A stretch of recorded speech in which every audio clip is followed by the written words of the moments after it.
Hello and welcome to Industrial Surplus. This is a video demonstration of our Carolina horizontal vertical bandsaw. It's an 8x13 inch capacity machine. It's a 3/4 horsepower single phase 115 volt motor, and it is equipped with coolant.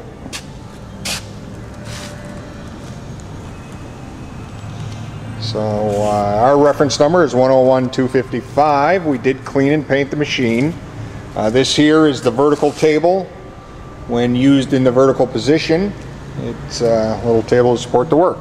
So I'm going to lift up the head to start the position of cutting with the saw, and we'll start the blade.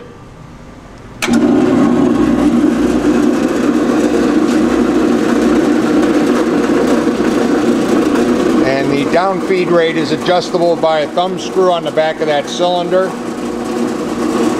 depending on the material you're cutting.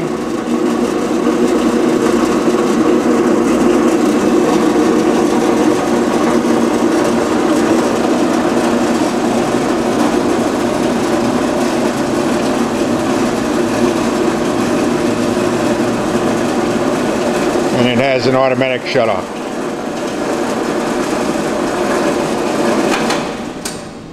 Alright, that's the machine, and we hope you like it. Please contact us if you're interested. Thank you.